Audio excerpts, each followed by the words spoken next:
I'm going to talk about the realities of the so-called carnivore diet.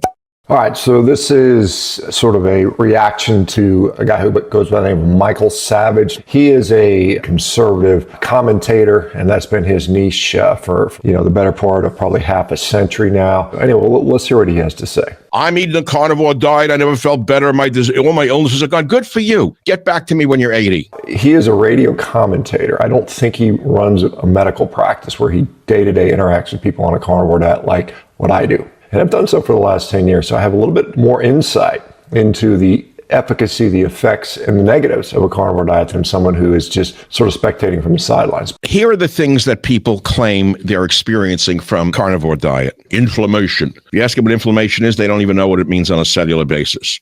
Well, I can tell you, we have data from thousands of people we've treated at Rivero, and we consistently see a significant drop. People wouldn't be on this diet if it didn't help them in some way or fashion. And what can you eat on the so-called carnivore diet? No grains, no legumes, no nuts, no seeds, no vegetables, no fiber? Insanity. You're going to get colon cancer. To suggest that, red meat is the sole only cause of cancer, not accurate. But when we look at red meat in the context of other dietary background studies, like this study from Asia that was done a few years ago, they found effectively no relationship between any form of red meat and colorectal cancer. It didn't matter if it's cooked raw, processed or unprocessed. It just didn't show up. Which is why there is an epidemic of colon cancer amongst the young. Why do you think there are so many people in their 20s with colon cancer? Most likely, and a much bigger risk factor for colorectal cancer is obesity. And because we have clearly, something like 25-30% of our young population now struggling with obesity, that by and large is probably the main driver here. The carnivore diet recommends adding salt to the diet to enhance the flavor of meat. Every study on earth will show you that high sodium diets lead to hypertension or high blood pressure. The epidemiology of salt consumption in Western countries is coming from ultra-processed, hyper-processed foods. This is where we get, the soups, the breads, the pastas. Most of that salt is coming in tandem with this other junk food, and very likely it is that fact that is driving the associations that we see.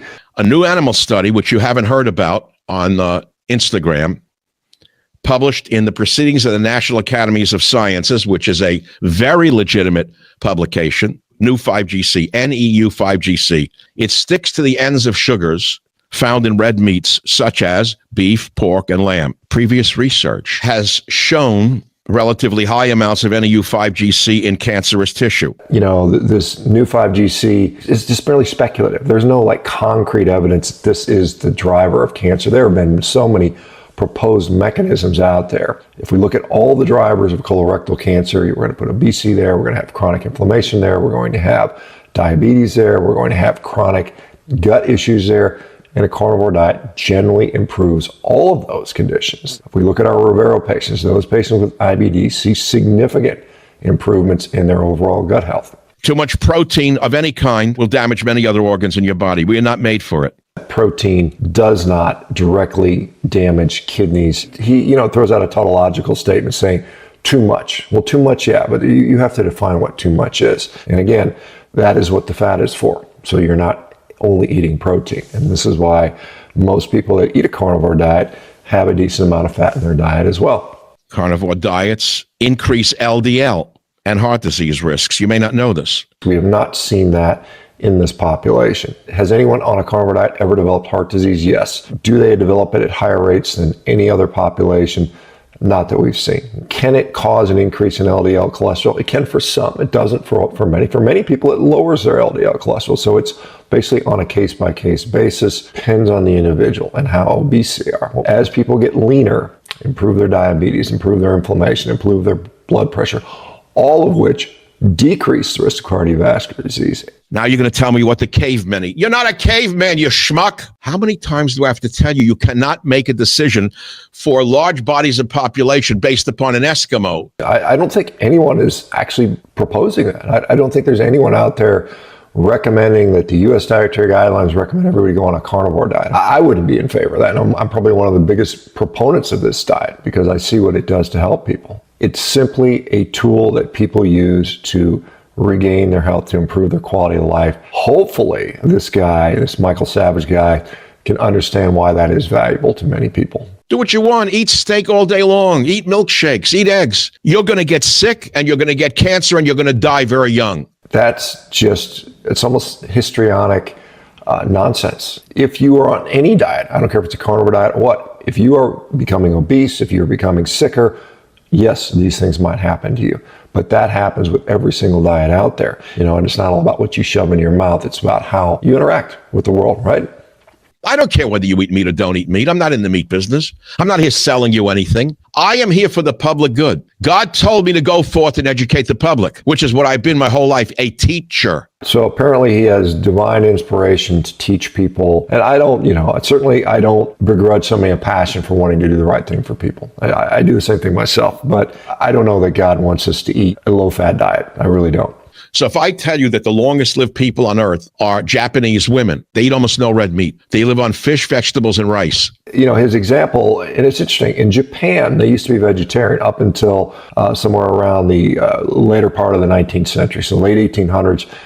They had so much problem with stunting and undersized people that they couldn't even raise an army. And so the emperor of Japan at that time decreed that people start eating more red meat so that they could improve the height. And so Japan's red meat consumption has gone up dramatically over the years, and their life expectancy has continued to increase despite eating more and more red meat. So many countries where they eat a lot of red meat live the longest. This was a study that was done about 2 years ago out of Western Australia, where they looked at 177 developed countries in the world, and they found that those people that eat more red meat had the longest lives. So don't try to make decisions based upon fools on the internet who tell you the Eskimos eat blubber and therefore you should eat blubber. I've never had blubber. Actually, no, I've never had blubber, actually. The science teaches us, the real science, that the carnivore diet is extremely dangerous because you're strong and you can punch someone in the nose because you eat a lot of meat does not mean you know what you're talking about. The final thing he says, just because you're strong, because you had red meat, you can punch somebody in the nose. Now, many people out there that don't think that you should maintain physical fitness and strength as you get older. They think that muscle is a waste of time and working out is not beneficial. And I suspect he may fall into that category. He doesn't appear like he's someone that engaged in a lot of physical activity. Maybe he does, maybe I'm wrong. When someone starts talking about trust the science or the real science or my science, we often have to, wonder a little bit about that. At Rivera, we are literally using carnivore diets on a daily basis, not with all of our patients, mind you, but with many of our patients who will benefit from that. And we have data that is showing general improvements in health across the board. And it's pretty cool to see, pretty fun. Anyway, Michael Savage, if you're watching this, I'd be happy to have a discussion with you on this stuff. I think you can do it very cordially.